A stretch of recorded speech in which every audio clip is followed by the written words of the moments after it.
പ്രശസ്ത യാഥാസ്ഥിതിക രാഷ്ട്രീയ നിരീക്ഷകനും സജീവ പ്രവർത്തകനുമായിരുന്ന ചാർലി കിർക്കിന്റെ വധവുമായി ബന്ധപ്പെട്ട പ്രാഥമിക കോടതി നടപടികൾ അതീവ നാടകീയവും വൈകാരികവുമായ രംഗങ്ങൾക്ക് സാക്ഷ്യം വഹിച്ചുകൊണ്ട് പൂർത്തിയായിരിക്കുകയാണ്. അമേരിക്കൻ രാഷ്ട്രീയ ലോകത്തെയും മാധ്യമ മേഖലയെയും ഒരുപോലെ പിടിച്ചുലച്ച ഈ കൊലപാതക കേസിൽ പ്രതിയായ ടൈലർ റോബിൻസനെ വിചാരണയ്ക്ക് വിധേയനാക്കണോ എന്ന് തീരുമാനിക്കുന്നതിനുള്ള വാദം കേൾക്കലാണ് കഴിഞ്ഞ ദിവസങ്ങളിൽ ഉട്ടായിലെ പ്രവോ ഫോർത്ത് ഡിസ്ട്രിക്ട് കോടതിയിൽ നടന്നത്. ദിവസങ്ങൾ നീണ്ടുനിന്ന സാക്ഷ്യവിസ്താരങ്ങൾക്കും കടുത്ത നിയമ പോരാട്ടങ്ങൾക്കും ഒടുവിലാണ് പ്രാഥമിക ഘട്ട വിചാരണയ്ക്ക് താൽക്കാലിക സമാപ്തിയായിരിക്കുന്നത്.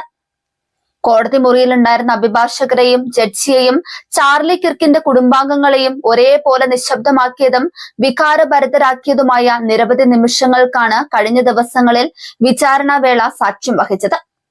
കേസിന്റെ മുന്നോട്ടുള്ള പ്രയാണത്തിൽ നിർണായകമാകുന്ന പല ശാസ്ത്രീയ തെളിവുകളും സാക്ഷിമൊഴികളും പ്രോസിക്യൂഷൻ കോടതിക്ക് മുൻപാകെ ഹാജരാക്കി.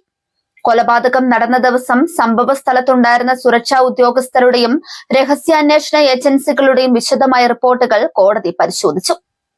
ഈ വിചാരണ നടപടികളിൽ ഏറ്റവും നിർണായകവും ഞെട്ടിക്കുന്നതുമായി വഴിത്തിരിവുണ്ടായത് കോടതി മുറിയിലെ സ്ക്രീനുകളിൽ ആ നിർണായക ദൃശ്യങ്ങൾ പ്രദർശിപ്പിച്ചപ്പോഴാണ്.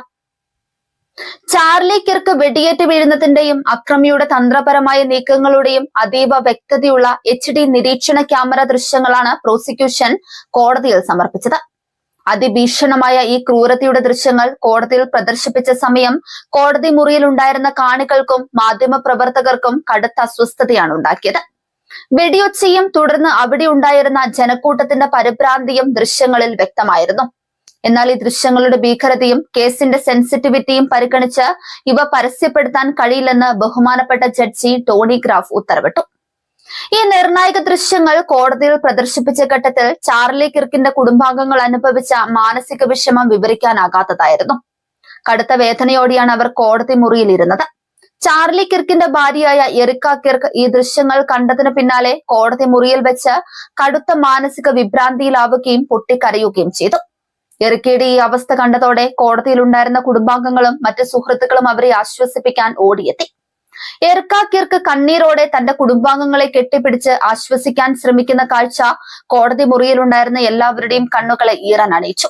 തന്റെ ഭർത്താവിന്റെ വേർപാടുണ്ടാക്കിയ ആഴത്തിലുള്ള മുറിവുകൾക്ക് മേൽ ഈ കോടതി നടപടികൾ കൂടുതൽ വേദന സമ്മാനിക്കുന്നുവെന്ന് വ്യക്തമാക്കുന്നതായിരുന്നു എറിക്കയുടെ പ്രതികരണം. എറിക്ക കിർക്കിനെ കൂടാതെ ചാർലി കിർക്കിന്റെ മാതാപിതാക്കളും സഹോദരിയും കോടതി മുറിയുടെ മുൻനിരയിൽ തന്നെ ഉണ്ടായിരുന്നു. കൊലപാതകം നടന്നതിന് ശേഷം ആദ്യമായാണ് ഇവർ പ്രതിയായ ടൈലർ റോബിൻസണുമായി കോടതിയിൽ മുഖാമുഖം വരുന്നത്. പ്രോസിക്യൂഷൻ ഓരോ തെളിവുകളും സാക്ഷിമൊഴികളും നിരത്തുമ്പോൾ കുടുംബാംഗങ്ങളുടെ മുഖത്ത് ദുഃഖവും രോഷവും മാറി മറയുന്നുണ്ടായിരുന്നു. ഈ വിചാരണാ വേളയിൽ പ്രതിഭാഗം അഭിഭാഷകർ പ്രോസിക്യൂഷൻ കൊണ്ടുവന്ന തെളിവുകളെയും സാങ്കേതിക വിവരങ്ങളെയും കടുത്ത രീതിയിൽ ചോദ്യം ചെയ്യാൻ ശ്രമിച്ചു. എന്നാൽ ജഡ്ജി ടോണി ഗ്രാഫ് പ്രതിഭാഗത്തിന്റെ പല തടസ്സവാദങ്ങളെയും തള്ളിക്കളയുകയാണ് ചെയ്തത്. ശാസ്ത്രീയമായ തെളിവുകളുടെയും DNA പരിശോധനാ ഫലങ്ങളുടെയും അടിസ്ഥാനത്തിൽ പ്രോസിക്യൂഷന് തങ്ങളുടെ കേസ് പ്രാഥമികമായി ശക്തമായി സ്ഥാപിക്കാൻ കഴിഞ്ഞിട്ടുണ്ടെന്നാണ് നിയമവിദഗ്ധർ വിലയിരുത്തുന്നത്. കേസിന്റെ ഗൗരവവും പ്രതിയുടെ ക്രൂരതയും കണക്കിലെടുത്ത് പ്രതിക്ക് വധശിക്ഷ തന്നെ നൽകണമെന്നാണ് പ്രോസിക്യൂഷൻ കോടതിയോട് ആവശ്യപ്പെട്ടത്. ഉട്ടാ സംസ്ഥാനത്തെ നിയമപ്രകാരം വധശിക്ഷ നൽകുന്നതിനായി അക്രമം നടന്ന സ്ഥലത്ത് മറ്റുള്ളവരുടെ ജീവന് കൂടി ഭീഷണിയാക്കുന്ന തരത്തിലുള്ള സാഹചര്യം ഉണ്ടായിരുന്നുവെന്ന് തെളിയിക്കേണ്ടതുണ്ട്.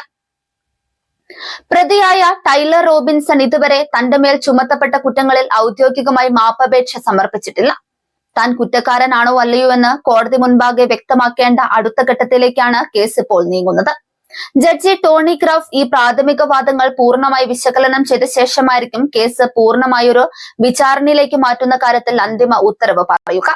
നിലവിലെ വാദങ്ങളും സാക്ഷ്യവിസ്താരങ്ങളും പൂർത്തിയായ പശ്ചാത്തലത്തിൽ കേസിന്റെ അടുത്ത ഘട്ട നടപടികൾക്കായി കോടതി പുതിയ തീയതി പ്രഖ്യാപിച്ചിരിക്കുകയാണ്.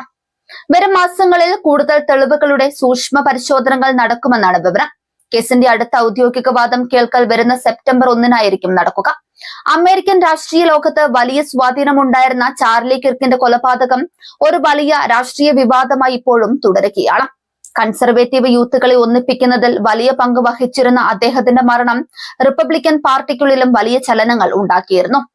നിലവിൽ കോടതിയുടെ പരിഗണനയിലിരിക്കുന്ന ഈ കേസിൽ പ്രതിക്കെതിരെയുള്ള ആരോപണങ്ങൾ പൂർണ്ണമായും തെളിയിക്കപ്പെടേണ്ടതുണ്ട്.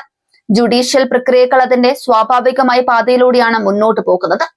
ചാർലി കിർക്ക് വധക്കേസ് അമേരിക്കൻ നീതിന്യായ വ്യവസ്ഥയിൽ ഏറ്റവും ശ്രദ്ധേയമായ ഒരു നിയമ പോരാട്ടമായി മാറിക്കഴിഞ്ഞു. ഇർക്ക കിർക്കിന്റെ കണ്ണീരും കോടതിയിലെ ഭീകരമായ ആ 4K ദൃശ്യങ്ങളും വരും ദിവസങ്ങളിലും മാധ്യമങ്ങളിൽ സജീവ ചർച്ചയായി തുടരും. സെപ്റ്റംബർ 1 കോടതി വീണ്ടും ചേരുമ്പോൾ നീതിക്കായുള്ള കിർക്കിന്റെ കുടുംബത്തിന്റെ പോരാട്ടത്തിൽ അടുത്ത നിർണായകമായ അധ്യായം കുറിക്കപ്പെടും.